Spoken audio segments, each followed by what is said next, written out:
그리 좋지 않고 또 휴일 겹쳐 있어서 많은 분들이 이곳저곳으로 흩어지셨는데 그럼에도 불구하고 변함없이 하나님의 은혜의 자리, 예배의 자리 기억하여 이 자리에 함께 하신 여러분 모두를 주님의 이름으로 환영하고 축복합니다. 이제 코로나 어려운 상황도 팬데믹의 상황도 조금씩 지나가고 있고 또 엔데믹 상황 가운데 또 지난주에는 또 잊고 지냈던 분들 함께 초청하여 함께 음악회 또 전세대 예배도 함께 드렸는데 또 오후에 또 많은 분들 오셔서 예상한 것보다도 많은 분들 오셨어요. 보니까 저희는 모든 예배 다 카운팅을 해서 지난주 오후 행사 같은 경우는 298분 오셨다고 이야기하더라고요. 그래서 많은 분들 오랜만에 함께 모여 또 아름다운 찬양 듣고 믿음의 공동체 가운데 또 하나님께서 우리의 삶에 어떠한 분이신가를 함께 나눌 수 있어서 참 감사했습니다.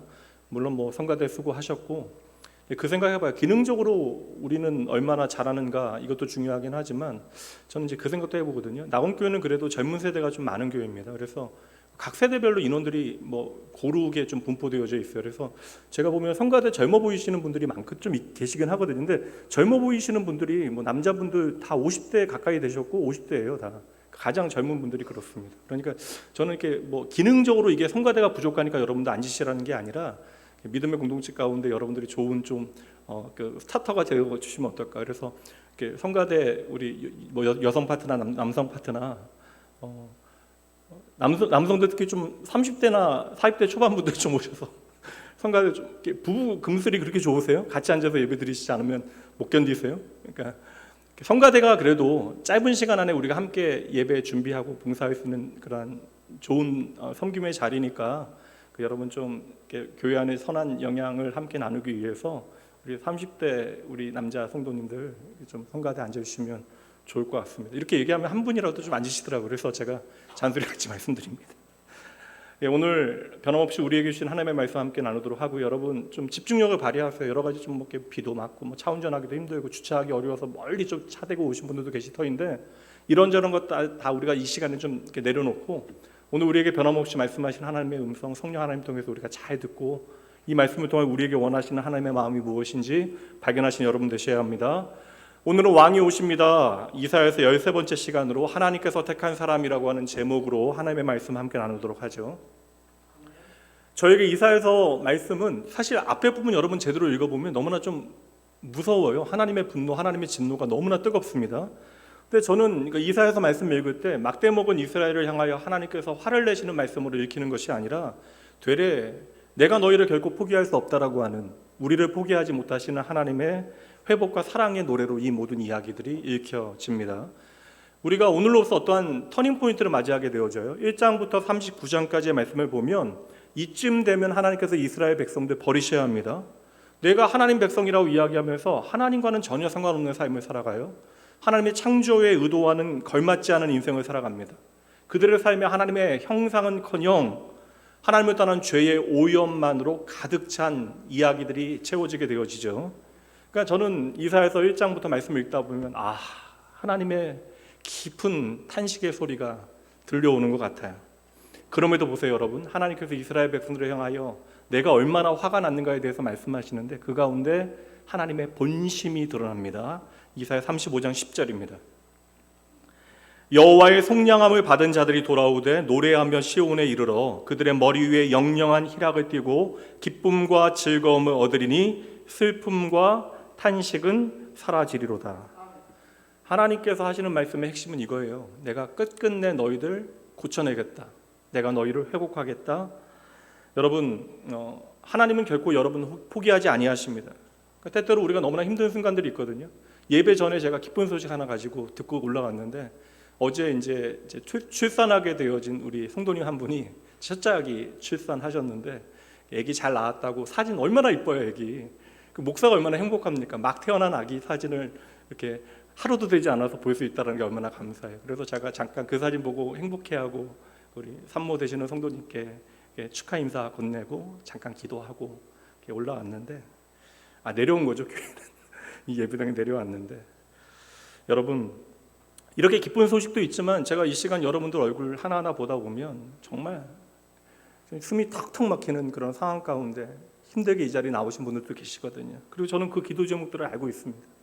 정말 숨이 탁 막히는 것과 같은, 내가 숨을 토해내는 것조차 힘든 그 순간에도 여러분, 하나님은 결코 나를 잊지 아니하신다라는 그 하나님의 약속의 말씀 단단히 붙드셔야 합니다. 이사야서 40장부터 오늘이 그 터닝 포인트가 되어지는데 40장부터 마지막까지는요, 저에게는 하나님의 사랑의 노래로 들려지거든요. 세레나데. 근데 세레나데는 좀 부드럽잖아요. 저녁 산들바람 결에 우리에게 들려오는 사랑의 노래가 세레나데라면, 하나님의 세레나데는 아주 격정적인 폭풍과 같은 사랑의 노래입니다. 그리고 이제 이사야서 40장부터 이제 마지막까지 보면 하나님께서 우리에게 노래를 불러주시는데 특별히 제목이 있어요. 종의 노래입니다. 하나님께서 4개의 종의 노래를 통하여 이제 어떻게 이 땅을 회복하실 것인가에 대하여 당신의 계획과 마음을 우리에게 보여주시는 것이죠. 그래서 저는 이 부분이 진짜 이제 핵심, 지금까지 이제 이스라엘 백성들의 현실을 보여주시고 그들이 얼마나 문제가 있는가에 대한 모든 것들을 펼쳐서 이제 빌드업을 잘 하셨다면 이제는 진짜 핵심, 클라이막스입니다. 이제 종이 주인공으로 등장하게 되어지고 이제 종이 하게 되어지는 모든 일들을 통하여 하나님께서 이 땅을 향하여 품으신 당신의 계획이 이제 이루어지는 것입니다. 오늘 말씀이 그 첫 번째 종의 노래가 되어지고, 이 첫 번째 종의 노래, 이 사랑의 노래를 하나님께서 직접 우리에게 들려주십니다. 종의 노래를 우리에게 들려주시는데 이 종이 하는 일이 등장해요. 종이 하는 일은 다른 게 아닙니다. 주인의 명령, 하나님의 명령에 따라 고난받는 일이, 고통받는 일이 종이 해야 되는 일입니다. 근데 그 고난의 이유에 대해 설명하게 자기 백성을 위해서 고난을 받아야 한다. 하나님의 백성들을 위하여 그 종이 해야 하는 일은 고통받는 일이다. 그래서 우리가 흔히 이야기하길 이 종의 노래가 바로 예수 그리스도의 노래가 되어지는 것이고, 그래서 이사야서의 결론, 하나님께서 어떻게 당신의 백성들을 고치시고 싸매시고 회복하시는가? 바로 예수 그리스도를 통해서. 그 결론은 그래서 오늘 우리의 삶에 찾아오시는 예수 그리스도가 되시는 것입니다. 그래서 종의 노래가 이제 한 편씩 계속 불려지는데 마지막 노래가 여러분들에게 가장 익숙한 노래이긴 해요. 이 부분 여러분들 아실 거예요. 이게 마지막 노래의 핵심적인 부분. 그가 찔림은 우리의 허물 때문이요 그가 상함은 우리의 죄악 때문이라. 이스라엘 가운데 마땅히 자기 죄 때문에 쓰러지게 되어지고 이제 신음하며 멸망 가운데 죽어가고 있는데, 하나님께서는 그들을 살리시기 위해서 당신의 종을 보내신다라는 거예요. 그리고 그들의 모든 실패와 슬픔과 절망을 담당하게 되어질 하나님의 종이 이제 이 노래 가운데 어떠한 분이신지, 어떠한 능력으로 어떠한 일들을 행하시는지 이 노래를 통해서 저와 여러분에게 들려주시는 것이죠. 근데 이 종의 노래 자체가 우리에게 개념적으로 이해가 되지 않아요. 어떻게 만왕의 왕이, 쉽게 얘기하면 세상적으로 이야기하는 바 신이, 세상을 만든 신이 어떻게 종으로 이 땅에 임할 수 있는 것인가? 이건 세상의 가치로는 도무지 이해할 수 없는 것. 그러니 이 종의 노래는 아무리 우리가 세상의 가치와 시각으로 바라본다 하더라도 도무지 해석되어질 수 없는 노래가 되어지는 것이죠.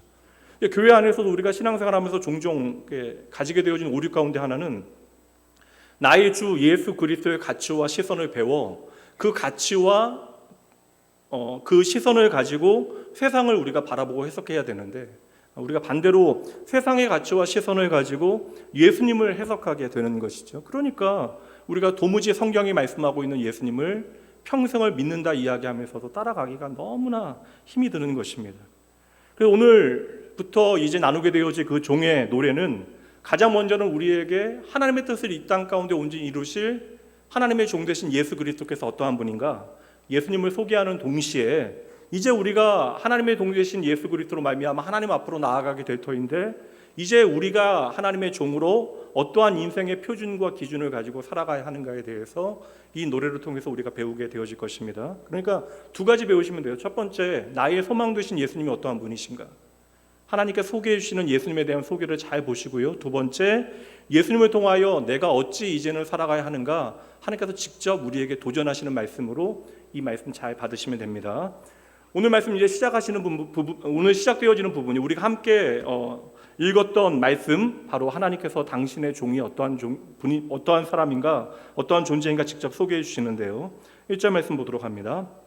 함께 읽어볼까요? 내가 붙드는 나의 종, 내 마음에 기뻐하는 자, 곧 내가 택한 사람을 보라. 내가 나의 영을 그에게 주었은즉 그가 이방의 정의를 베풀리라. 오늘 이 소개가 바로 하나님께서 당신의 종을 우리에게 말씀해 주시는 거니까, 하나님의 정의니까요. 이 부분을 우리가 좀 잘 먼저 살펴야 합니다. 첫 번째, 하나님께서 이야기하시길 나의 종이라고 이제 이야기를 하십니다. 보통 이렇게 나의 종이다를 이야기하면 소유권을 주장하는 그런 말씀이죠. 소유권을 주장하는 거잖아요. 너는 나의 종이다, 너는 나의 노예이다. 그러면 하나님께서 소유권을 주장하시는 말씀으로 이 말씀을 우리가 받을 수도 있지만, 사실 이러한 소유권을 주장하는 말씀은 그렇게 되면 우리를 올가매는 어떠한 조건이 되어지는 것이죠. 교회 로비에서 얼마 전에 아이가 이제 예배 끝나고 이제 막 울어요. 막 하고 여자아이가 울어요. 울면서 이제 오빠를 막 때리려고 합니다. 오빠가 내 과자 뺏어 먹었다고 이제 그러는 거예요. 이제 저는 얼마나 억울하겠어요. 이 과자는 내 소유인데 내 소유가 힘에 의해서 찬탈당하고 빼앗기게 되어지니 그게 얼마나 억울하겠습니까? 그럼 잘 생각해 보세요. 하나님께서 너는 나의 종이다, 그렇게 소유권을 주장하시는 말씀이 첫 번째 나오는 말씀인데, 그럼 이 소유권 주장은 우리에 대한 권리를 주장하시는 말씀인가?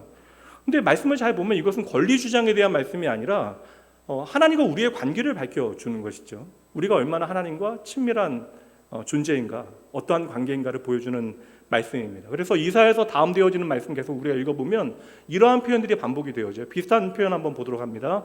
43장 1절입니다. 야곱아, 너를 창조하신 여호와께서 지금 말씀하신다. 이스라엘아, 너를 지으신 이가 말씀하신다. 너는 두려워하지 말라. 이게 우리에게 말씀하신 것은 두려워하지 말라. 근데 그 앞에 보면 내가 너에게 말한다, 내가 너에게 말한다. 내가 너를 구속하였고 내가 너를 지명하여 불렀나니 너는 뭐라고요? 내 것이라. 분명히지죠. 너는 나의 종이다. 이 표현은 어떠한 표현이에요? 너는 내 것이다. 그리고 이 말씀은 오늘 우리가 왜 두려워하지 않을 수 있는가에 대한 이유가 되어주는 것입니다. 여러분, 우리가 그저 우연과 같이 오늘 좀 여건이 되고 상황이 돼서 이 자리에 좀 어려워도 나온 것이 아닙니다. 우연과 같이 우리가 한 무리로 이 자리에 부름받게 되어진 것이 아니래요. 하나님께서 친히 말씀하시길 내가 한 사람 한 사람을 지명했다. 이 지명이라고 하는 단어가 포인트아웃이라고 하는 표현이에요. 다시 말하면 한 사람 한 사람의 이름을 내가 알고 그 이름을 불러서 내가 내 앞에 세웠다. 하나님께서 저와 여러분을 당신 앞에 지명하여 세워 놓으셨다라고 하는 사실 아셔야 돼요. 그러면 여러분 이것만 기억해도 우리가 하나님 앞에 어떻게 예배해야 하는가에 대해서 깨닫게 되어지는 것이죠.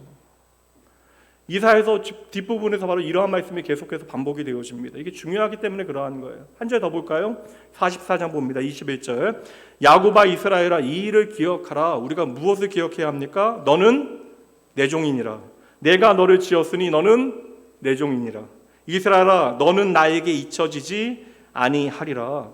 하나님께서 네가 나의 종이다, 네가 나의 종이다 왜 거듭 말씀하십니까? 내가 너를 잊지 아니한다라고 하는 약속의 말씀을 우리에게 들려주시는 것이죠. 그러니 여러분, 내가 하나님의 종이라고 하는 사실을 깨닫게 되어진다면 이 관계를 여러분 이해하셔야 돼요. 내가 하나님의 사람으로 오늘 부름받았다는 사실을 알고 있다면 여러분, 그러므로 내가 하나님과 친밀해지기 위하여 노력해야 하는 것이죠. 친해지려면 어떻게 해야 되는지 우리가 인간관계에서 알고 있잖아요. 친해지려면 어떻게 해야 돼요? 친한 사람이 친해지려면 어떻게 해야 돼요, 여러분? 시간을 같이 보내는 게 가장 좋은 방법이에요. 그러니까 여하튼 내 마음을 그 대상에게 쏟아 부어야 합니다. 그러니까 우리가 친해지기 위해서는 친해지기 위한 노력이 필요한데, 그러기 위해서는 반드시 좀 절대적인 시간이 물리적인 시간이 필요한 거잖아요. 마찬가지로 하나님과 친밀해지기 위해서는, 하나님께서는 한없이 우리에게 언제나 친밀하시니까 우리가 하나님과 친해지기 위해서는 하나님과 시간을 함께 보내야 하는 것이죠. 물론 여러분 비 오는데 아침부터 이렇게 예배 나오신 거 참 한 인간 목회자로는 감사합니다. 그러나 여러분 평생 여러분 인생 살아가면서 일주일에 단 한 시간 드리는 예배, 사실 1시간 예배도 이게 좀 길다라고 생각하시는 분들 계시잖아요. 여러분 참 그래요. 근데 여러분 보세요. 일주일에 내가 하나님과 어떤 관계라고 맨날 얘기는 하는데, 하나님과 보내는 시간이 일주일에 이 단 1시간 뿐이라면, 물리적인 시간이 단 1시간 뿐이라면, 이 시간도 여러분 제가 제 눈에도 보이거든요. 집중하지 않는 분들이. 그리고 또 집중하는 척 하는 분들도 얼마나 많으시겠어요. 그렇게 생각해 보면 왜 우리가 하나님과 평생 서먹서먹하게 적당히 우리의 삶을 살게 되어지는가? 답은 좀 분명해지는 것이죠. 그러니까 시간의 흐름도 중요하지만, 우리의 인생의 흐름도 중요하지만, 우리가 얼마나 하나님과 친밀하기 위하여 노력했는가, 그 절대적인 시간이 우리에게 반드시 필요한 것입니다. 그러니 여러분, 오늘 하나님과 내가 친밀하기 위해서 하나님의 임재 앞에서, 하나님은 우리와 함께하기, 예수님께서 우리를 위하여 죽으시고 부활하신 이유는 하나님께서 다시 우리의 삶에 찾아오시기 위해서예요. 그러니까 우리가 하나님의 임재 앞에서 살아가게 되어지는데, 하나님의 임재 앞에서 우리가 얼마나 하나님과 함께 시간을 보내느냐, 이것은 참으로 중요한 문제가 되어지는 것이죠. 오늘 예수님 보세요, 여러분. 예수님은 이 땅에 엄청난 일을 행하시기 위하여 오셨습니다. 오늘과 같이 저와 여러분이 하나님 앞에 예배하게 하기 위하여 예수님께서는 이 땅에 우리와 같은 모습으로 오시어 우리의 모든 죄의 결과를 짊어지시고 십자가에 죽으신 것이에요. 얼마나 여러분 그 결정적이고 바쁜 사역의 현장에 계셨습니까? 그럼에도 불구하고 언제나 시간을 내시어 한적한 곳으로 홀로 나가시어 하나님과 깊은 교제의 시간을 예수님께서 가지셨다라는 것이죠. 그 시간은 어떠한 시간입니까, 여러분? 나의 정체성을 하나님 앞에 확인하는 시간. 예수님께서도 하나님과의 관계를 통하여, 그 친밀한 시간을 통하여 나의 정체성을 확인하셔야 했는데, 하물며 저와 여러분은 어떠하여야 하겠습니까? 그래서 여러분, 우리가 예수를 믿는다 하지만 이 시간이, 하나님과 함께 보내는 시간이 절대적으로 부족해지면 우리는 나도 모르게 세상 다른 조건으로 나의 정체성을 확인하고 세우게 되어지는 것이죠. 그러니까 저는 여러분이 어떻게 인간관계를 하고 여러분의 인생을 매니지먼트 해야 되는가, 시간 관리와 어떠한 인적 관리에 대한 비법을 말씀드리기 위해서 이 자리에 있는 게 아니잖아요. 여러분, 되레 저는 목회자로서 여러분들이 너무나 바쁘게 세상을 살아가시는 것이 아닐까 염려하게 되어집니다. 도리어 중요한 거 말고, 여러분의 인생에 정말 본질적이고 중요한 거 말고, 오늘 당장 여러분을 바쁘게 하는 좀 인생의 잔가지들을 좀 정리해 내시고 하나님과 함께 시간을 보내시는 직접적인 시간을 좀 더 확보하셔야 합니다. 모든 교인들이 그러하여야 하지만, 아멘 했으니까 오후 예배 좀 나오세요. 이 오후 예배 잘 나오다 왜 안 나오세요? 우십사님? 예. 아멘은 정말 잘하시는데. 교회 안에 직분자도 정말 정신 차리셔야 합니다. 사실 사실 저는 일은 좀 못해도 상관없어요. 목사로 이야기하지만 여러분들 모여서 예배 잘 드리시고 하나님의 말씀이 여러분의 삶의 현장에 나타난다면 저는 일은 좀 안 해도 상관없다고 생각해요. 근데 그게 안 되니까 다양한 일을 통해서 우리가 하나님을 배워가는 것이죠. 그러니까 교회의 사역은 일을 위해서 모이는 것이 아니에요. 그러니 기능이 아니라 하나님과의 친밀함이 능력이 되어져야 하는 것이죠. 그래서 저는 좀 기능적으로 딸리는 것은 전혀 불편하지 않아요. 다른 것들이 제 마음에 더 걸립니다. 그래서 기도하지 않고 예배하지 않는 저는 사역자들이, 직분자들이 가장 좀 염려되고 불안합니다. 여러분의 인생 가운데 하나님과 직접적으로 연결되어지는 시간이 얼마나 되는가를 한번 확인해 보세요. 정말 우리가 바쁘게 살아가는데 막상 하나님과 연결되어진 시간이 턱없이 부족한 것이 현실이니까 평생 우리는 어떻게 살아갑니까? 평생 세상 눈치 보게 되어지는 거예요. 그리고 세상 가운데 분주하게 되어지고, 그 가운데 결국에는 내 능력의 한계를 확인하게 되어지고, 그 현실 가운데 허덕이게 되어지고, 그래서 언제나 열심히 살지만 피곤하고 곤고한 인생을 살게 되어지는 것이죠. 그러니 오늘 피곤하고 곤고한 모든 하나님의 종된 여러분, 하나님의 음성 들으셔야 돼요. 너는 내 것이라, 너는 나의 종이라. 이 부르심 외면하고 살면 여러분 안 된다는 거예요. 하나님께서 여러분 일시키려고 부르시는 것이 아닙니다. 여러분 지치지 않게 하시려고 하시는 거예요. 그러니 의식적으로, 의지적으로 나의 일상 가운데 시간을 내어서 하나님 앞으로 조금 더 가까이 나아가시는, 여러분의 인생의 모든 시간이 조금 더 하나님 앞에 가까이 나아가는 시간 되어지는 여러분 되시길 주님의 이름으로 축복합니다. 그래서 하나님의 종, 하나님의 사람은요, 하나님과 친밀해지기 위하여 나의 인생의 시간을 사용합니다. 두 번째, 하나님께서 뭐라고 소개하십니까? 하나님께서 택하신 그 하나님의 종은 내가 붙드는 사람이다. 그래서 1절 말씀에 보면 내가 붙드는 나의 종이라고 말씀하고 계시는 것이죠. 하나님의 종은 하나님께서 붙드신데요, 여기서 붙들다라고 하는 것은 여러분 떠받치다라고 하는 그러한 단어예요. 그러니까 하나님이 나의 반석이십니다, 요새이십니다, 그런 표현과 동일한 표현입니다. 오늘 내가 세상 가운데 흔들릴 수 있어요. 때로는 지쳐 쓰러질 수 있습니다. 세상은 끊임없이, 오늘 장로님도 이야기했지만 세상이 정말 잘 살기 위해서 이렇게 변화되어지고 있는데 너무나 변하다 보니까 우리가 이렇게 체해요. 우리가 요동치게 되어집니다. 그러니까 이 요동치는 세상 가운데 내가 흔들려 넘어지지 아니하도록 똑바로 서 있을 수 있도록 하나님께서 우리를 지탱해 주신다. 그래서 하나님께서 약속해 주시는 거예요. 나의 종은 내가 붙든다. 하나님이신 예수님께서 저와 여러분의 모습으로 이 땅에 오시어 저와 여러분을 위하여 구원하기 위하여 행하신 모든 일들 보게 되어지면 여러분 잘 보세요. 어떠한 방해가 없었습니까? 하나님께서 행하시는 일이니까 어떠한 어려움이 없었어요? 아니잖아요. 공간복음에 보면 예수님의 사역 처음부터 사단은 끊임없이 예수님 방해하고 공격합니다. 가는 곳마다 수많은 사람들이 예수님의 대적자로 세움받게 되어지고 예수님이 실수하시는 것 그리고 단점 찾아내기 위하여 없는 단점과 실수도 만들어내서 공격하는 사람들이 끊임없이 등장해요. 공개적으로 예수님 망신주려 하고 재판에 끌어내려고 하고 심지어 사람들의 마음에 이제 여러 가지 이야기들을 던져서 선동해내서 돌을 들어 예수님을 치는 그러한 형국까지 만들어냅니다. 그러니까 여러분 예수님께서 기적을 행하시는 현장에서만 환대받으시고 실상 예수님께서 진리의 말씀을 전하실 때에는 그 사역 현장에서 환대보다 말도 안 되는 공격과 시험을 계속해서 당하셔야만 했던 것이죠. 근데 여러분 그때마다 하나님께서 말씀 그대로 예수님을 단단히 붙들어 주신 거예요. 그래서 예수님께서는 말씀드린 대로 새벽 미명마다 예수님도 저와 여러분과 성정이 동일한 모양으로 이 땅에 오셨는데 왜 피곤하지 않겠어요? 그러니까 적어도 예수님의 사역의 현장을 보세요. 얼마나 사람에 시달리는 삶을 살아가는가. 사실 목사가 힘든 거 생각해 보면 어떠한 이해관계로 모이지 않는 사람들이잖아요. 우리는 어떤 이해와 손해를 위해서 존재하는 모임이 아니잖아요. 이 가운데 다양한 사람들의 삶의 이야기들에 직접적으로 부딪히게 되어지니까 때로는 이게 저는 넉넉히 이거 감당합니다. 그러니까 이거 목사님 이게 너무 힘든 거 아닌가 그런 생각 하실 필요도 없고 저는 이게 행복해요. 근데 이게 이런 공동체가 쉬운 공동체는 아니거든요. 근데 그때마다 생각합니다.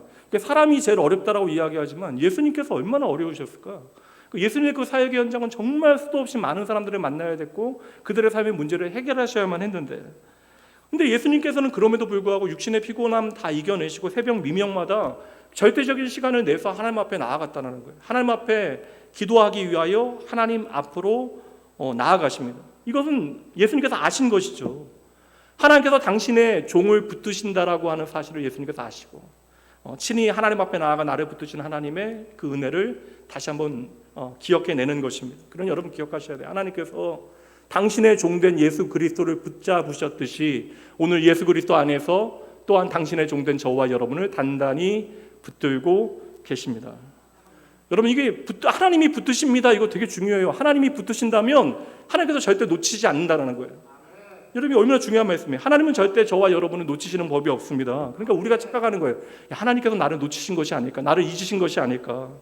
하나님께서 나를 붙들고 계십니다라는 것이 나의 분명한 고백이라면 여러분의 평생에 해야 되는 일은 단 하나, 평생에 나를 붙드시는 하나님의 손길을 조금 더 인식하고 그것을 붙잡는 것, 의지하는 것. 어린아이들은 무서워요. 밤만 돼도 무섭습니다. 그래서 제가 전에도 말씀드렸지만 제 딸, 제가 이제 공부하러 이제 미국에 처음 갔을 때 이제 처음에 구했던 아파트가 이제 아무래도 이제 전기도 제대로 좀 밤에 끊길 때도 많고 아무것도 없고 그러니까 애가 무서운 거예요. 그래서 밤마다 저를 깨워 화장실 간다고 이제 밤마다 2번 정도씩 깨워요. 가면 되죠. 바로 뭐 5걸음만 걸어가면 화장실인데 이제 무서운 거예요. 아빠가 필요한 거죠. 근데 제가 이렇게 그 5걸음 갈 때도 안아주고 갔거든요. 이게 얼마나 좋은 아빠입니까? 근데 애가 그러면 무서워하지 않아요. 화장실 갔다 와서 또 편안히 잡니다. 예. 무서울 때 아버지의 손을 잡은 아이가 그 무서움 가운데 안심하게 되어지는 것처럼 내가 하나님의 손에 붙들린 바 되어졌다는 그 사실로 여러분 하나님께서만 우리에게 주시는 그 평안 샬롬을 풍성히 누리시는 여러분 되셔야 합니다. 다시 말씀드릴게요. 하나님은 하나님의 종된 택한 여러분을 반드시 붙드십니다. 하나님께서 뭐라고 이야기하십니까? 세 번째, 하나님은 1절 말씀에 보면 하나님께서는 친히 하나님의 종된 저와 여러분 내 마음에 기뻐하는 자라 설명해 주십니다. 사실 보세요. 종이라고 하면 일에 대한 이야기를 해야 되잖아요. 그렇잖아요. 쉽게 얘기하면 우리의 생각이. 노예는 노예가 해야 되는 일에 대한 설명이 돼야 되는데 종에 대한 모든 설명이 기능에 대한 이야기가 아니에요. 일에 대한 설명이 아닙니다. 주님의 모든 말씀은 하나님의 모든 말씀은 관계에 대한 이야기예요. 그 친밀함에 대한 것입니다. 그러니 이 모든 정의는 그 종의 포지션에 대해서 정의하는 것이 아니라 지위에 대해서 정의하는 것이 아니라 그 종에 대한 주인의 마음이 무엇인지 우리에게 설명해 주시는 말씀이 되는 것이죠. 예수님께서 친히 이 땅에 사역을 시작하실 때, 제가 오늘 말씀은 첫 번째 예수님의 적용해서 이해하시면 되고요. 그래서 예수님께서 어떠한 분이신가, 어떠한 일을 행하시는가, 그리고 예수 그리스도 안에서 하나님의 종으로 부름받은 우리가 그래서 어떠한 기준을 가지고 살아가야 되는가, 이 두 가지 관점에서 여러분 잘 들으시면 돼요. 예수님께서 처음 사역을 시작하실 때 하나님이시잖아요. 그러나 참 하나님이시지만 참 인간으로 이 땅에 오시어 그 엄청난 사역을 감당하셔야만 했기에 예수님께서 처음 사역을 시작하셨을 때 들으셨던, 예수님만 들으셨던 하나님의 음성이 있어요. 그거 소개해 드릴게요. 마태복음 3장 16절 17절 말씀입니다. 예수께서 세례를 받으시고 곧 물에서 올라오실 때 하늘이 열리고 하나님의 성령이 비둘기 같이 내려 자기 위에 임하심을 보시더니, 그러니까 성령 하나님께서 자기에게 임하시는 것을 예수님께서 보셨다라는 거예요. 다른 사람이 본 게 아니라. 그리고 예수님께서 들으시던 음성이 있어요. 17절 하늘로부터 소리가 있어 말씀하시되, 함께 읽습니다. 이는 내 사랑하는 아들이요 내 기뻐하는 자라 하시니라. 아멘. 제 인생에 나름 저도 터닝 포인트와 여러 가지 이제 업앤다운이 있었으니까 인생을 좀 그래프로 생각해 보면 제 인생의 2004년 5년이 사역적인 결과는 가장 눈에 보이게 좋았던 시기인데 제 마음의 상태는 가장 안 좋았던 시기였던 것 같아요. 지금으로 이야기하면 지금 뭐 사역도 너무나 많은 곳에서 하다 보니까 좀 탈진이 제 삶에 좀 처음으로 찾아왔던 것 같아요. 그때 그 당시에는 디프레션이나 어떤 번아웃이라고 하는 단어조차도 없었기 때문에 제가 좀 죄책감에 시달렸습니다. 사역 현장도 이렇게 다 모든 게 다 잘 되고 있고 하나님의 일하시면 눈으로 확인하고 있고 그런데 왜 나는 이렇게 힘든가? 왜 이렇게 집에 돌아와서는 차에서 내려서 집까지 걸어 올라가는 것조차 이렇게 버겁고 힘들까? 이제 그 이유를 몰랐던 것이죠. 이제 그때 제가 모든 것들을 좀 잠시 멈춰야 되겠다는 생각을 좀 하게 되어졌고, 이제 이게 보니까 그때 좀 깨닫게 된 게 뭐냐면, 하나님은 하나님의 일을 위하여 내가 이렇게 충분히 준비되지 않아도 하나님은 사용하실 수 있구나. 이거 제대로 깨달았거든요. 예전에는 내가 준비되지 않으면 하나님께서 절대 나를 사용하실 수 없지라고 하는 조바심이 있었다면, 하나님께서는 택한 하나님의 백성을 하나님께서 하나님의 뜻대로 준비시켜 나가신다라는 것을 그때 확인하게 됐던 것 같아요. 그런데 그 당시에 가장 힘들 때 제가 듣고 정말 너무나 은혜로웠던, 제가 다시 한번 제 마음에 새겼던 말씀이 이 말씀입니다. 하늘로부터 소리가 있어 말씀하시다. 예수님만이 들으셨던 음성이잖아요. 이는 내 사랑하는 아들이요 내 기뻐하는 자라. 여러분 잊지 마셔야 돼요. 예수님께서도 그 모든 사역 현장에서 하나님 아버지의 사랑에 대한 확신이 필요하셨습니다. 그래서 제가 자주 말씀드립니다. 신앙생활이라고 하는 것은 그 능력이 내가 얼마나 하나님을 사랑할 수 있는가에 있는 게 아니에요. 이거 여러분 의지하면 날마다 넘어집니다. 내가 얼마나 하나님을 사랑할 수 있는가가 나의 신앙생활의 능력이 되어지는 것이 아니라, 여러분 하나님이 나를 어떻게 사랑하시는가를 확신하는 것이 우리의 믿음의 능력이 되어지는 것입니다. 그래서 하나님의 사랑이 나의 힘이 되어지지 못하면요, 우리는 세상의 인정과 세상의 능력에 한없이 목말라지는 것이에요. 우리 예수님 그래서 사람들의 인기나 어떠한 지지율에 매이지 아니하셨습니다. 아시잖아요. 오병이어의 기적 다음에 난리가 났습니다. 모든 사람들이 난리치며 예수님을 왕으로 삼아야 한다라고 소리치 그때에 춤추고 난리 난 그 현장에서 예수님께서는 그 분위기에 취하지 아니하시고 조용히 물러나서 하나님 앞에 나아가 하나님과의 교제 시간을 가지시잖아요. 반대로 예수님의 사역의 현장에 그 많은 핍박과 방해와 어려움이 있음에도 불구하고 예수님은 쉬이 지치거나 상처받지 아니하십니다. 왜요? 예수님께서 바라보고 계시는 것은 사람들이 아니라 바로 하나님의 사랑, 하나님의 인정, 그러니까 하나님의 마음이면 예수님은 충분하셨던 것이죠. 그래서 하나님의 사람의, 하나님의 종의 건강한 자존감은, 여러분 목사로 살다 보니까 이게 적어도 알아요. 이게 생각보다 여러분 건강한 자존감과 정체성을 가지고 살아가는 현대인이 없다.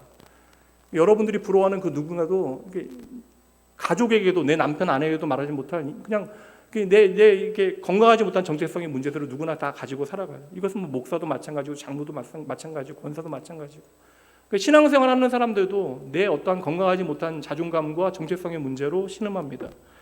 여러분 하나님의 사람의 건강한 자존감은 우리 안에서 만들어지거나 확인되어지는 것이 아니에요. 건강한 자존감은 하나님께서 너를 기뻐하신다, 너를 사랑하신다라고 하는 그 음성을 들은 사람에게 주어지는 것입니다. 내가 하나님의 사랑을 풍성히 경험하지 못하고 누리지 못하니까, 확신하지 못하니까, 그러니까 여러분 끊임없이 우리는 사람들의 박수소리와 사람들의 세상의 환호에 목말라 하는 것이죠. 물론 뭐 시험 들만 하니까 교회 안에서 시험 드시는 분들도 계실 거예요. 그러나 교회 안에서 어떠한 나를 인정해 주지 않는다, 나를 알아봐 주지 않는다, 뭐 그러한 이유로 시험을 받게 되신다면 여러분 그때 도리어 생각하세요. 그때가 더 하나님의 임재 가운데 깊게 나가야 되는 때, 그래서 하나님과 더 친밀히 교제하고 나를 향한 하나님의 마음이 무엇인지를 확인해야 하는 때로 여러분 삼으셔야 돼요. 사람들이 여러분 환영하고 박수쳐 준다 한들 그거 집떠난, 지난주에도 말씀드렸지만 집떠난 둘째 아들과 마찬가지로 그 듣기는 좋지만 금방 사라져요. 여러분들이 그들이 환호하는 조건이, 그 조건 하나만 사라져도 세상 사람들은 더 이상 여러분들 기뻐하지 아니합니다. 그러니 여러분 이게 참 교회 안에 보면 기질적인 문제도 상관없어요. 참으로 예민한 기질의 사람인데 변함없이 그 섬김의 자리에 5년, 10년, 15년, 20년 잘 계시는 성도님들 계시는 반면에 기질적으로 참 단단한 성품의 사람임에도 불구하고 그 자리에 좀 견디지 못해 하시는 분들이 계십니다. 근데 이게 사실 그래서 뭐 참 단단한 분인데 뭐 쉽게 그 자리 떠나거나 뭐 이렇게 그렇게 되시는 분들도 계시는데, 제가 보면 이제 교회 안의 모든 사역이나 섬김의 자리는 우리가 탈진하지 않고 이 자리에서 롱런하기 위해서는 하나님이 내 삶에 어떠한 분인가, 하나님께서 내 삶에 어떠한 일을 행하시는가, 하나님과 깊이 교제하는 그런 교제의 시간이 우리 안에 충분히 확보되어지지 않아서 생기는 문제가 아닐까. 그래서 여러분 우리 안에 내가 하나님의 기뻐함을 받는 자, 내가 하나님의 사랑받는 자라고 하는 확신을 날마다 내 안에 가득 채워내야 하는 것이죠. 하나님의 음성 직접 들어보세요. 요한복음 8장 29절, 예수님께서 친히 하시는 말씀이에요. 나를 보내신 이가 나와 함께 하시도다. 나는 항상 그가 기뻐하시는 일을 행함으로 나를 혼자 두지 아니하셨느니라. 예수님께서는 우리와 동일한 몸을 입으시고 모든 시험을 동일하게 받으셨기 때문에 때로는 외롭거나 지치거나 상처받으실 수 있었지만 그 모든 일들 능히 잘 이겨내십니다. 그러니까 외로운 상황인데 외롭지 않으셨다는 거예요. 왜냐하면 그 비결은 무엇입니까? 하늘 아버지께서 나와 함께 하신다는 사실을 잊지 않으셨던 것이죠.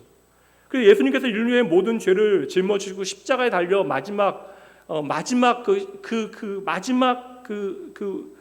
예수님께서 그 고통 가운데 외치셨던 그 음성들 있잖아요. 특별히 그 마지막 엘리 엘리 라바 사박다니, 나의 하나님 어찌하여 나를 버리셨나이까. 저는 이것이 하나님의 버림받음에 대한 어떠한 탄식이라고 보지 않거든요.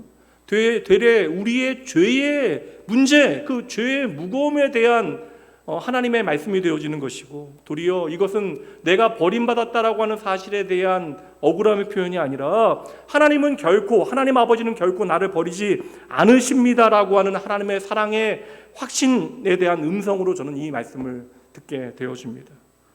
여러분 우리도 마찬가지예요. 하나님께서 하나님과 단절되어지는, 그러니까 하나님과 단절되어질 수밖에 없는 그 죄의 무게를 짊어지셨던 십자가에서조차 하나님께서 예수님과 함께 하셨던 것처럼 오늘 저와 여러분의 삶의 모든 자리, 모든 형편 가운데 함께 하심을 여러분 꼭 기억하셔야 돼요. 이 하나님의 사랑에 대한 확신이 여러분 가운데 있어야 금방 뭐 좋았다, 금방 나빴다 그렇게 되어지지 않습니다. 그래야 내가 그 사랑 가운데 다른 사람들을 변함없이 주의 마음으로 환대하게 되어지는 것이죠. 적어도 여러분 나를 받아주시는, 나를 환대하시는 아버지가 있다는 사실을 믿어야 웨이백홈하죠. 컴백홈하죠. 이 환대를 믿어야 내가 집으로 돌아갈 수 있듯이 오늘 내 삶에 대한 아버지 하나님의 사랑을 우리가 확신해야 우리도 언제나 아버지의 집에서 누군가를 향하여 넉넉한 마음으로 환대의 정신을 살아낼 수 있게 되어지는 것이죠. 저는 그래서 좀 거창한 기이한 꿈들을 꾸는 것도 귀한 일이긴 하지만, 하나님 앞에 기도해야 되는 일이긴 하지만, 믿음의 공동체 가운데 우리가 함께하는 이들을 조금 더 환대하고 세심하게 배려하는 이들을 잘 감당해야 하지 않을까라는 생각을 합니다. 이제 교회 등록하시고, 나온교회 좋아서 등록하시는 거 아니에요, 그분들 다. 교회 등록하시고 이제 교회 좋아서 마음 내서 교회 안에 작은 봉사들에 참여하려고 했다가 뭐 좀 마음의 불편함이나 상처 받으셔서 멀찍이 뒤로 물러나시는 분들, 목회자들은 보이거든요. 그러면 그냥 짐짓 모른 척 하지만 마음에 좀 안타까움이 있습니다. 여러분 누구나 교회 안에 적응하기 위해서는 좀 일단의 물리적인 시간들이 필요해요. 그리고 그 물리적인 시간은 반드시 교회 안에 기존의 사람들의 세심한 배려예요. 세심하다는 게 중요해요. 세심한 배려가 필요합니다. 나온교회 오래 다니신 분들은 이 공간 되게 익숙하시지만 어떤 분들에게는 이 공간이 상당히 좀 익숙하지 않고 불편한 자리, 어색한 자리가 되어질 수도 있습니다. 제가 예전에 이제 나온교회보다 좀 규모 있는 교회였는데 그 교회에서 목회자로 섬길 때 그 여전도회 막내 여전도회 우리 그 회장님이 계셨어요. 근데 그분이 이 교회 안에서 자라서 저는 교회 너무나 이쁘고 사랑스럽게 교인들을 섬기고 봉사하시는 분이신지라 저는 그 교회에서 이제 자라나고 섬기신 분인지 알았는데 이제 그분이 이제 지방에서 이제 신앙생활 하시다가 이제 결혼하면서 이제 서울로 오게 되신 분이에요. 근데 이제 그분이 이제 결혼 즈음에는 지방 교회가 다 좋긴 한데 너무 가족적이라서 이제 뭐 아버지 장로님이시고 뭐 그러다 보니까 이제 교회 안에서 너무 사람들 눈치 보고 신경 쓰고 살다가 이제 시집 가면서 이제 서울로 가게 되어지니까 좀 마음을 시원한 마음도 있고 그랬는데 막상 이제 서울 교회에 오게 되어져서 이제 서울 깍쟁이들 경험하게 되어지니까 이게 참 당신 이야기 하길 여기가 내 교회다라고 느끼기까지 한 10년 정도 걸리셨대요. 10년이라고 하는 시간이 필요했다. 저는 그래서 쉽게 생각합니다. 10년까지는 새 가족이다. 뭐 물론 1년, 2년 안에 뭐 적응하시고 교회 안에 뭐 깊숙이 잘 들어오시는 분들 또 관계하시는 분들은 대단한 분들이고 여러분 시간이 많이 필요해요. 그리고 신앙생활은 절대 혼자 하는 것이 아닙니다. 그거 하지 말라고 주님께서 끊임없이 말씀하시는 거예요. 그리고 신앙은 관계 가운데 확인해야 되는 것입니다. 그러니까 내가 누군가를 깊숙이 배려하고 함께하는 시간이 없으면 나의 신앙도 여러분 결코 잘할 수 없는 것이에요. 신앙생활은 결국 일로 확인되는 게 아니라 평생에 걸친 하나님과의 동행의 과정, 또한 믿음의 가족들과의 그런 함께함의 시간들을 통해서 확인하게 되어지는 것이죠. 그러니 여러분 내가 하나님께 사랑받는 자녀라고 하는 사실을 확인하시면 반드시 그 모든 나에게 허락하신 믿음의 가족들을 그 사랑으로 세심히 배려하는 것을 통하여 환대하는 것을 통해서 그 사랑을 반드시 살아내셔야 하는 것이죠. 성도 여러분, 그런 여러분의 정체성 잘 보셔야 돼요. 여러분들은 하나님께서 택하시고 하나님께서 기뻐하시고 사랑하시는 인생이십니다. 여러분들 만드시고 하나님께서 보시기에 참 좋다라고 내가 행복하다라고 말씀하셨다고요. 그렇게 말씀하시고 기뻐하시는 하나님이 계시기 때문에 내가 하나님의 선택받은 사람이라고 하는 사실에 자격은 논할 수 없지만 내가 하나님의 선택받은 사람이라고 하는 사실에 그 사실에 세상은 결코 어찌할 수 없는 영적인 권세가 있는 거예요. 바리새인들 하나님 다 사랑한다 이야기했습니다. 그런데 자기에게 영적 권세가 있다라고 말하면서 예수님을 향해서도 바리새인들은 예수님을 향해서도 예수님의 신분과 가문과 사는 동네와 직업으로 예수님의 자격을 따져요. 그래서 예수님은 메시아가 되어질 자격이 없다라고 그들은 이야기합니다. 여러분 자녀의 권세 말에 이미 답이 나와요. 자녀의 권세는 아버지께로부터 우리에게 주어지는 것입니다. 그래서 예수님께서 뭐라고 이야기하세요? 하나님께서는 돌들을 통해서도 아브라함의 자손들을 만드실 수 있다. 내가 하나님의 택함받고 사랑받게 되어지는 것이 나의 자격이 아닌데 나의 능력이 아닌데 우리는 계속해서 세상에 살다 보니까 자격에 대해서 이야기하는 것이 우리의 삶의 방식이 되어진 것이죠. 그래서 예수님께서는 때때로 이것들 깨기 위해 성경 가운데 아주 괄목상대한 말도 안 되는 인물들을 등장시켜요. 베들레헴 촌동네의 목동 다윗을 왕으로 부르시거나 뽕나무 열매 그냥 따면서 지냈던 아모스를 하나님의 그 계시의 말씀을 전하는 선지자로 부르신 분이 바로 하나님이시라는 것이죠. 우리가 예수 그리스도 안에서 거듭났다면 하나님 앞에서 정직하고 성실하고 진실하게 살아가야 합니다. 근데 저는 알아요. 예수 잘 믿고 노력해도 때로는 세상이 요구하는 스펙과 어떠한 조건이 우리의 삶에 부족할 수도 있습니다. 노력해도 안 될 수 있어요. 근데 우리가 예수 그리스도 안에서 나의 정체성을 확인한다면 그것들 때문에 너무 기죽거나 여러분 불평해서는 안 됩니다. 우리가 무언가를 얻어내기 위해서는 또 무언가를 포기해야 돼요. 저는 그것을 많이 봅니다. 다 설명드릴 수는 없어요. 중요한 것은 여러분 오늘 저와 여러분이 공통적으로 하나님께서 택하셨기에 오늘 이 자리에 하나님의 자녀로 하나님을 예배하고 있는 것입니다. 여러분 심지어 저와 여러분을 구원하시기 위해 이 땅에 오신 예수님께서도 인간적인 조건 따져보세요. 선한 것이 날 수 없다라고 하는 그 나사렛의 가장 가난한 목수의 가정에서 또 30년의 인생을 몫으로 살아오신 분이 바로 예수님이십니다. 그러니 여러분 오늘 저와 여러분이 자랑할 수 있는 스펙이 무엇인지를 한번 잘 보세요. 우리가 정말 예수 그리스도 안에서 자랑해야 되는 스펙은 하나님께서 당신의 기쁨 가운데 저와 여러분을 선택해 주셨다는 것 이해할 수는 없어요. 그러나 하나님께서 당신의 기쁨 가운데 영원전에 저와 여러분을 선택하시어 모든 이름 위에 뛰어난 예수의 이름을 우리가 소유할 수 있도록 하신 것이 우리의 가장 뛰어난 능력이 되어줌을 잊지 마셔야 합니다. 이 정체성과 자존감을 붙들고 세상의 기준이 아니라 하나님의 기준 가운데 여러분의 인생의 시간들을 차곡차곡 잘 쌓아가셔야 돼요. 다시 한번 묻습니다. 진정 여러분이 하나님 앞에 자랑할 수 있는 것이 무엇입니까? 장차 여러분의 인생의 마지막 순간에 여러분들은 어떻게 여러분의 인생을 하나님 앞에 소개하시겠습니까? 오늘 말씀은 하나님께서 우리의 정체성이 무엇인가에 대하여 당신의 마음을 보여주신 것이죠. 그렇게 우리가 말씀을 통해서 우리의 정체성을 확인했다면 내가 거듭난 하나님의 백성으로 하나님의 종으로 이제 어떠한 존재를 해야 되는가, 어떠한 준비를 해야 되는가. 그러니까 나의 정체성은 내가 노력해서 얻은 것이 아니에요. 은혜 가운데 우리를 하나님의 백성, 하나님의 종으로 불러주셨습니다. 그렇다면 이제 우리는 어떻게 그 부르신 가운데 우리의 인생을 준비해야 되는가? 세상은 저와 여러분에게 특별한 것들을 요구해요. 남들보다 조금 더 많은 것들을 가져야 하죠. 그래야 우리는 세상에 인정을 받게 되어집니다. 그러나 여러분, 이 세상은요, 여러분들이 돈을 얼마나 가지고 있는가, 그리고 얼마나 많은 돈을 벌고 높은 위치에 올라가는가, 얼마나 멋진 집과 멋진 차와 멋진 인생을 살아가는가, 그것 때문에 여러분 세상은 변화되어지지 않아요. 물론 부러워할 수는 있죠. 그럼 여러분들이 아무리 애써 여러분의 인생의 스펙을 강화한다 할지라도 여러분 그 자체로는 한 영혼도 변화하게 만들 수 없어요. 한 영혼도 구원할 수 없습니다. 물론 우리가 돈 많으면 세상 가운데 좀 안락하게 살 수 있어요. 편안하게 살 수 있습니다. 예전에 미국에서 제가 일할 때 도넛샵 하시다가 이제 막 되게 인생에 뭐 이렇게 정말 대단한 재미있는 일이 벌어져서 그러니까 엄청난 돈을 갑자기 만지게 되신 분이 있어요. 그런 거 얘기 안 하려고요. 얘기하면 또 이제 그것만 메워서 이제 그것만 목매고 사시니까.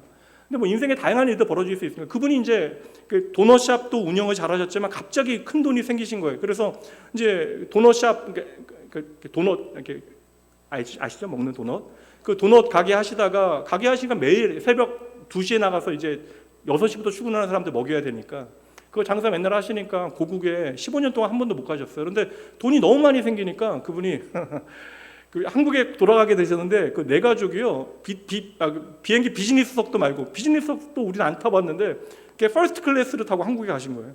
그러면서 이제 그거 돌아오셔서 얘기해 주시는 거예요. 뭐 얘기해 좀 뭐 하겠습니까? 탈 게 아닌데 이게 뭐 먹는 것도 뭐 특별하고 뭐 이렇게 뭐 그렇게 막 문도 다 따로 닫히고 막 뭐 침대 같이 막 눕혀지고 여러분 못 본 거 그런 건데. 네. 그래서 제가 그냥 평생 거기서 사시지 그러시냐고 그렇게 농담했는데 여러분. 그 순간은 여러분 눈물 나게 좋을 수 있잖아요. 그분이 정말 퍼스트 클래스 타고요 한국에 돌아가는데 눈물이 나더래요. 창문이 막 16개가 한꺼번에 쫙 보이면서 막 뭐 구름 위에 날아가는 것 같고 정말 뭐 천국이 있으면 이럴 것 같고 근데 천국이 그 정도 되면 이게 억울하죠. 근데 그분은 그랬던 거예요. 너무나 행복해요. 눈물 나게 행복했대요. 여러분 행복할 수 있어요. 안락할 수 있습니다. 편리할 수 있어요. 돈이 있으면 조금 더 우리의 삶이 나아질 수 있어요. 그러나 여러분 그 순간은 찬란한 황혼과 같습니다. 우리를 눈물 짓게 만들어도 어느새 그 모든 빛은 이내 사그러들게 되어지는 것이죠. 오늘 저와 여러분이 자랑할 수 있는 바라볼 수 있는 모든 스펙들이요 예수 그리스도 안에서 거듭나지 않으면 우리는 거듭났잖아요. 존재는 거듭났잖아요. 그런데 우리가 하나님의 말씀에 따라서 우리의 존재가 누릴 수 있는 모든 것들을 거듭나게 하지 않으면 우리가 가진 모든 돈과 시간과 물질과 삶의 모든 조건들이 예수 안에서 거듭나지 않으면요 그 모든 것들은 잠시 찬란한 빛을 내다가 떨어지는 유성과 같은 것입니다. 이제 다시 보세요. 오늘 말씀 1절 내가 붙드는 나의 종 내 마음에 기뻐하는 나의 택한 사람을 보라. 마지막에 이제 보라라고 이야기하는데 무엇을 보아야 하는지 하나님께서 붙드시는 종 나의 마음에 기뻐하는 사람은 무엇을 하나님께서 주신다고요? 내가 나의 신을 그에게 주었은즉 하나님의 종의 특징이 한 가지 나와요. 이 조건은 반드시 하나님 앞에 받아서 우리가 가지고 있어야 되는데 그것은 하나님께서 하나님의 신을 그에게 주셨다. 그러니까 하나님께서는 당신의 기뻐하는 종, 사랑하는 종들에게 무엇을 부어주신다? 성령을 부어주신다. 그래서 하나님께서 여러분들을 택하시고 여러분들이 기뻐하신다면 여러분들이 하나님의 종으로 살아갈 수 있도록 여러분의 머리끝부터 발끝까지 성령으로 가득 채우신다라는 거예요. 사도행전 10장 38절 말씀 보세요. 하나님이 나사렛 예수에게 성령과 능력을 기름 붓듯 하셨음에 그가 두루 다니시며 선한 일을 행하시고 마귀에 눌린 모든 사람을 고치셨으니 이는 하나님이 함께 하셨습니다. 그러니까 성령 충만은 하나님의 종의 특징이 되어지는 거예요. 하나님이 함께 하신다라고 하는 증거가 바로 성령 충만이 되어지는 것이죠. 그러니까 성령 충만하게 되어지면 그 사람이 어디에 가든지 무슨 일을 하든지 그것이 선한 일을 행하게 되어진다. 선하다라는 것은 하나님의 성품인데 우리가 살아가는 모든 삶의 자리와 행하는 모든 것들이 우리가 거듭나 성령 충만하게 되어질 때 하나님의 일이 되어진다. 사람을 살리고 그 사람을 변화시키는 능력으로 드러나게 되어진다. 얼마나 귀한 일이에요. 그러니 저와 여러분은 그냥 때로는 버티는 시간도 필요하지만 이 땅을 버티고 힘겹게 살아가는 것이 우리 인생의 목적이 아니라 심지어 금과 은이 내게 없다 할지라도 나사렛 예수의 이름을 내가 가졌음을 자랑하며 그 이름을 내 능력 삼고 하나님께서 기뻐하시는 선한 일을 여러분의 삶의 현장을 통하여 자연스럽게 흘러나오게 하는 하나님의 좋은 종, 선한 종이 여러분 되어지기 주님의 이름을 축복합니다. 여러분, 인생은 그저 잘 먹고 잘 사는 것으로 끝나는 것이 아니에요. 이게 뭐 저는 아직은 이제 젊어서 이렇게 음식을 웬만큼 먹어도 괜찮아요. 막 고기 먹어도 괜찮고. 근데 그래도 좀 이게 좀 이제 조심을 해야 되는 때가 가까이 오고 있는데 뭐 이렇게 계속 지수가 안 좋아지니까 관리 안 하면 안 되는데. 청년의 때는 그냥 뭐 먹어도 상관없는 때잖아요. 근데 우리 또 어르신들 보면 돈 많아도 그냥 보리밥 다 드시고 막 그래요. 고구마 하루 뭐 아침엔 고구마 드시고 점심엔 두부 드시고 고기를 안 드셔야 건강하다니까. 불쌍해 좀. 돈 있어도 못 드셔요. 그러니까 여러분 잘 먹고 잘 사는 것으로 여러분의 인생이 마무리되어지는 것이 아닙니다. 여러분 인생이 뭐예요? 결국 우리가 하나님 만났잖아요. 만나기 전이건 이후건 우리가 인식했다는 차이만 있는 것이지 모든 인생은 하나님으로부터 시작되어져서 하나님께 돌아가는 것입니다. 이게 제일 중요한 일이죠. 요한복음 3장 34절 하나님이 보내신 이는 내가 하나님이 보내셨다는 사실을 아는 사람은 하나님께서 말씀을 하실 때 그 말씀을 나의 말씀으로 듣게 되어지는데 이는 하나님이 성령을 한량없이 주심이라. 잘 보세요. 성령이 우리 가운데 주어질 때 성령 충만해야 하나님께서 내게 주시는 말씀을 하나님의 말씀을 듣게 되어지는 거예요. 그 성령 안에서 내가 어찌 살고 하나님 앞에 어찌 돌아가야 하는가를 깨닫게 되어진다. 지난주 제가 참 좋아했던 존경했던 장로님 장례가 있었어요. 그러니까 세상에서 너무 성공하신데 사실 본질이 흐려질까 봐 그 얘기 안 드립니다. 그분이 뭐 어떤 직업을 가지고 있었고 그런 뭐 중요한 것이 아니니까. 근데 그 장례에 발인에 많은 이렇게 목회자들도 참여를 했어요. 그분과 함께 사역했던 분들이 많으셔서. 이제 제가 그분의 마지막이 제 마음에 참으로 깊이 담겼던 이유는 그분 인생 가운데 사실 더할 수 없는 가장 비극적인 일을 누구나 이야기하면 정말 말할 수 없는 비극을 경험하셨는데 그 비극과 고난의 현장에서 깊은 어둠을 경험하였음에도 불구하고 그 깊은 어둠에 비추시는 하나님의 구원의 빛을 내가 제대로 보고 평생 그 구원의 빛이 비추는 믿음의 방향을 따라 잘 살아가신 거예요. 물론 뭐 대단한 일들을 행하셨지만 뭐 그것으로 그분의 뭐 업적 삼는 것이 중요한 것은 아니니까. 근데 그 장례 예배 마지막 드리면서 그 예배 집례하셨던 설교자가 목사님께서 하신 말씀이 제 마음에 하나 남았습니다. 그러니까 장로님에 대해 소개하면서 장로님은 정말 찰나의 인생을 전부 하나님의 영혼을 위하여 살다가 하나님께로 돌아가셨습니다. 저는 이 말씀 너무나 귀한 말씀 같아요. 정말 찰나의 인생을 우리가 하나님 앞에서 하나님의 영혼이라고 하는 시간을 위하여 살아갈 수 있다면 이보다 복된 인생이 없는 것이죠. 여러분 열심히 사셔요. 그런데 여러분의 인생에 여러분의 이야기들로만 가득 채우셔서는 안 됩니다. 적어도 나를 이 땅에 보내신 하나님의 말씀을 여러분의 인생에 채워내셔야 돼요. 이것 때문에 하나님께서 오늘 성령을 우리에게 허락하시는 것입니다. 그래서 하나님의 택한 종은 각자의 삶의 자리에서 다양한 삶을 살아갈 수 있지만 반드시 하나님의 말씀을 마음에 담고 성령 안에서 그 말씀을 나의 삶의 이야기로 살아내야 하는 것이죠. 그러니 여러분 성령 하나님은 오늘도 진리의 영으로 하나님의 말씀을 여러분 듣게 하시고 그 말씀을 여러분의 마음에 열심히 새겨내는 일을 하시는 거예요. 각인하는 일을 하시는 것입니다. 여러분 분명 기억하세요. 이 자리에 모든 사람들이 하나님의 말씀을 이 시간 듣고 있지만 모든 사람들의 마음에 하나님의 말씀이 각인되어지는 것이 아닙니다. 성령 하나님의 임재 가운데 겸손히 그 말씀 듣는 사람에게는 반드시 그 말씀이 그 마음에 채워지고 성령 하나님을 통하여 그 말씀이 각인되어질 때 그 각인되어진 말씀이 나도 모르게 자연스럽게 여러분의 삶의 현장 가운데 흘러나오게 되어지는 것이죠. 그런 의미에서 여러분 뭐 다들 열심히 살라고 하는 이야기는 너무나 많으니까 인생 너무나 복잡하게 살지 마세요. 제가 저를 생각해보면 기재적으로 너무나 복잡한 사람인데 참 복잡하고 예민한 사람인데 말씀 사역자로 살아가다 보니까 인생 그래도 많이 단순해졌습니다. 그러니까 하나님의 말씀 제가 계속해서 묵상하다 보니까 말씀 앞에서 제 인생이 뭐 쉽게 얘기하면 되게 심플해졌어요. 내가 결국 인생 살고 하나님께로 돌아가야 되는데 하나님께서 좀 쓰시기 좋은 사람 되면 되지 않을까. 어제보다 오늘 조금 더 나아지고 오늘보다 내일 조금 더 나아지면, 거듭난 하나님의 백성으로 나의 인생을 살아가고 나는 컴백홈 해야 되는데, 하나님의 집으로 돌아가야 되는데, 이제 좀 하나님께 나의 인생에 좀 많은 부분들을 걸고 살아가면 되는 것이 아닐까. 그러니까 진리의 영 되신 성령 하나님께서 제 안에 하시는 가장 놀라운 일은 뭐냐면, 이렇게 예민하고 기민한 사람을 참 단순하게 만드셨다. 심플하게 만드셨다. 하나님께서 말씀으로 오늘 우리의 삶을 단순하게 만드십니다.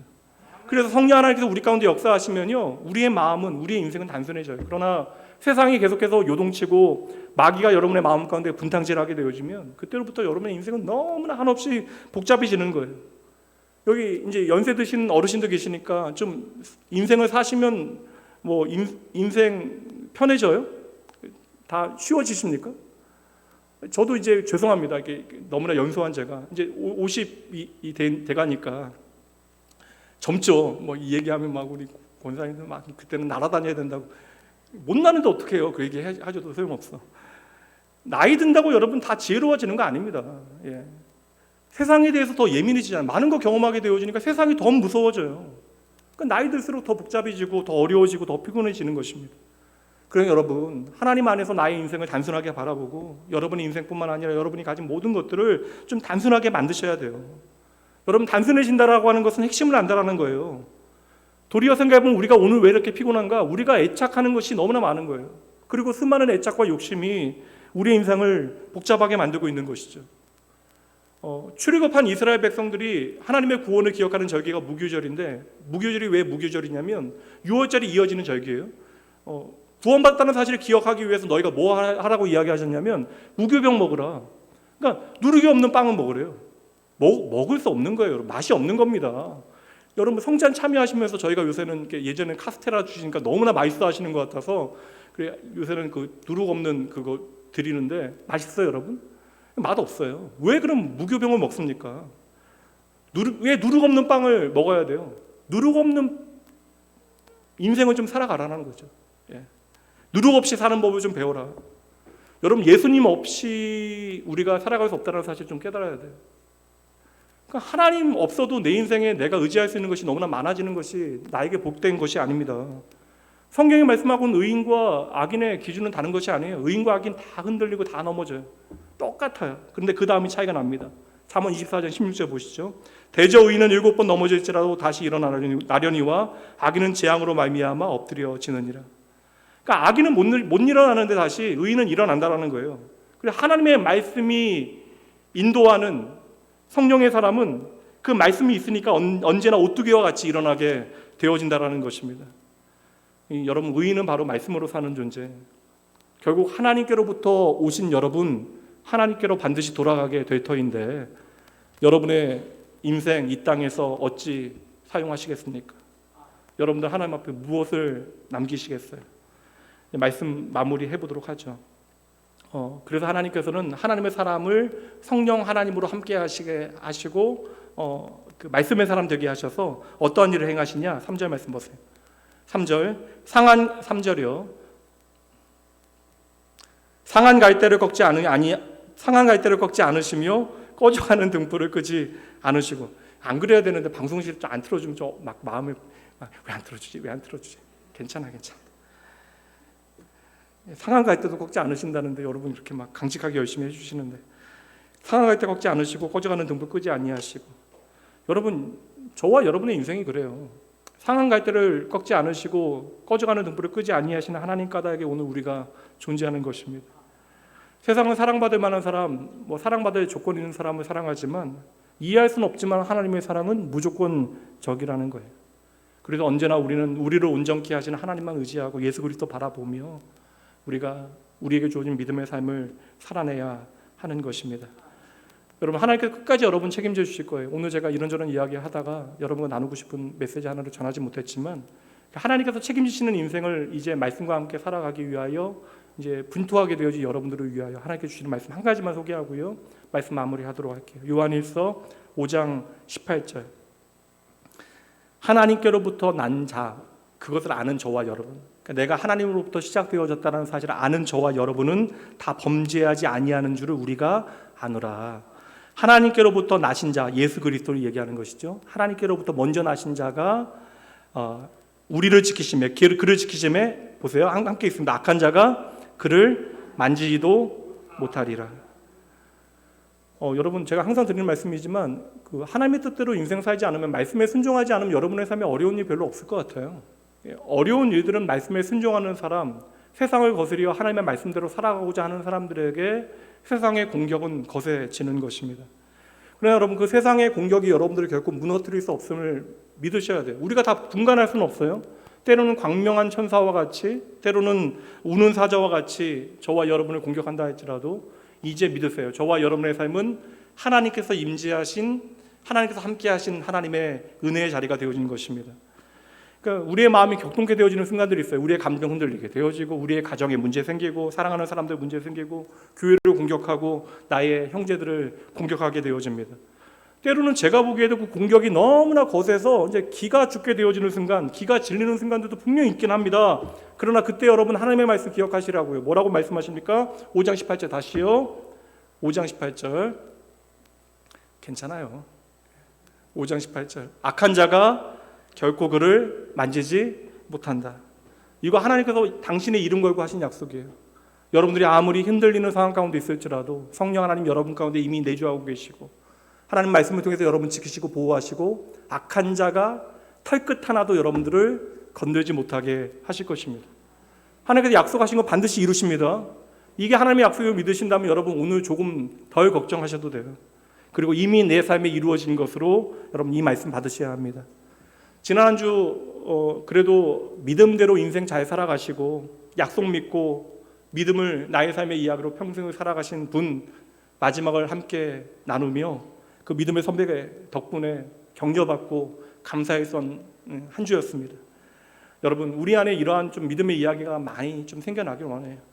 하나님의 약속 믿고 살아가는 여러분의 인생, 세상은 이해하지 못한다 할지라도 하나님께서 더할 수 없는 기쁨으로 받는 인생임을 기억하시고, 예수가 나의 부활이고 생명이고 축복이라는 사실을 나의 삶으로 증명해내되 그 예수로 변화되어진 모든 이야기가 나와 너와 우리 모두를 참으로 행복하게 하는 하나님의 택한 그 아름다운 종의 이야기가 여러분 이야기 되게 주님의 이름으로 축복합니다. 잠시 기도하죠. 하나님, 진정 모든 것이 주의 은혜입니다. 주여, 오직 주님만이 나의 전부이십니다. 저의 평생에 이 고백이 결코 가벼워지지 않게 하여 주시옵소서. 사랑하는 아버지, 내게 주시는 그 어떤 말씀도 허무하게 스쳐가지 않기를 원합니다. 우리의 연약한 가운데 주님 찾아오시어 나를 위로하시고 단단히 잡아주시니 얼마나 감사한지요. 주님, 오늘 아버지께서 나를 향하여 해주신 모든 말씀, 하나님의 종으로 부름 받는다라고 하는 것이 얼마나 엄청난 은혜인가를 저희들 기억하고, 이 자리에 모든 주의 자녀들이 하나님의 구원을 경험하고 아버지의 뜻이 그 삶에 온전히 이루어지는 인생 되게 하여 주시옵소서. 세상은 결코 가질 수 없는 가장 귀한 이름, 예수의 이름을 가진 자들로 당장 눈앞에 작은 기쁨에 마음 들리지 아니하고, 더할 수 없는 힘든 날에도 한없이 절망하지 아니하며, 날마다 내게 주신 하나님의 약속의 말씀 단단히 붙들고 조금씩 주님 앞으로 가까이 나아가게 하여 주시옵소서. 오늘도 죽음의 언덕에 세워진 십자가를 통하여 결코 내가 너를 버리지 않는다, 영원한 약속의 말씀을 우리에게 친히 들려주시는 우리의 주 되시고 생명 되신 예수님 이름으로 축복하며 간절히 기도합니다. 아멘. 시간 여러분 잠시 기도하시죠. 헌금 봉헌합니다. 간절히 바라기는 이 자리에 있는 여러분 단 한 영혼도 하나님의 거룩하신 부르심으로부터 쉬이 이탈하여 방황하지 아니하도, 내게 주어진 인생의 시간을 하나님의 은혜 가운데 건강하게 해석해내고 하나님 허락하신 그 부르심, 그 하나님의 주신 정체성 붙들고 내게 주어진 삶을 믿음으로 잘 살아내고 하나님 앞에 돌아가는 여러분 되어지기를 소망하며, 이 시간 오늘도 변함없이 나에게 말씀하신 그 하나님, 성령 하나님을 통하여 나의 마음을 붙드시고 인도하신 그 하나님 붙들고 여러분의 정직한 고백으로 하나님 앞에 내가 하나님 이렇게 살겠습니다, 여러분의 고백을 하나님 앞에 올려드리시죠. 이것이 하나님께서 가장 기뻐 받으시는 여러분의 봉헌입니다. 함께 기도합니다. 꽃은 피워져도 시들지 않은 생명이 있네. 바랄 수 없었던 죄인인 나에게 생명의 주님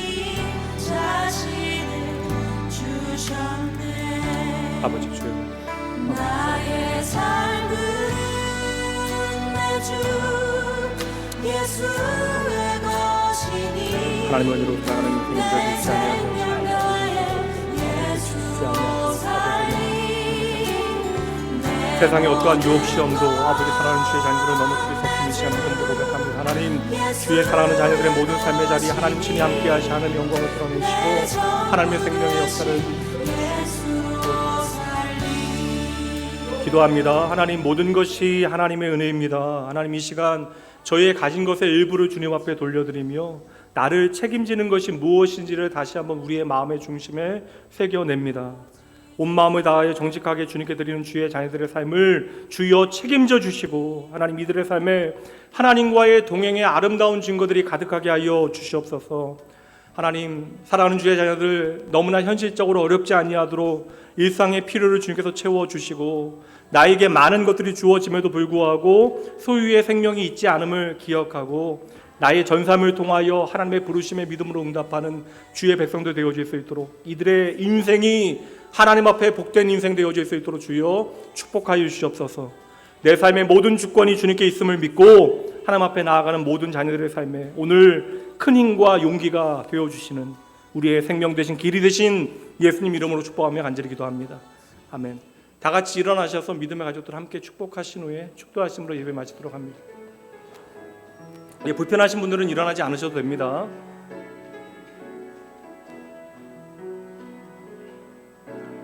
평화 하나님의 평강이 당신의 삶에 넘쳐나기를. 평화 하나님의 평강이 당신의 삶에 가득하기를 축복합니다. 아멘. 아멘. 이제는 우리 주 예수 그리스도의 은혜와 하나님의 사랑하심 성령 하나님의 함께하심이 주님만이 나의 힘이 되심을 기억하고 세상의 온갖 소리에 마음 다 빼앗기지 아니하고 주님 조금만 더 바라보고 주님 말씀 조금 더 집중하여 잘 듣고 다시 일어나 믿음의 걸음 한 걸음 한 걸음 제대로 내딛으며 하나님 마음 기쁘시게 하는 삶을 살아가기로 이 시간 주님 앞에 정직하게 다짐하는 모든 사랑하는 택한 주의 종들 위해 이들의 가정과 일터와 삶의 모든 자리자리마다 이제 내일 군입대하게 되어진 믿음의 아들과 오늘 하나님의 은혜의 손길이 절실한 모든 하나님의 백성들을 위해 지금으로부터 영원까지 함께 있을지어다. 아멘.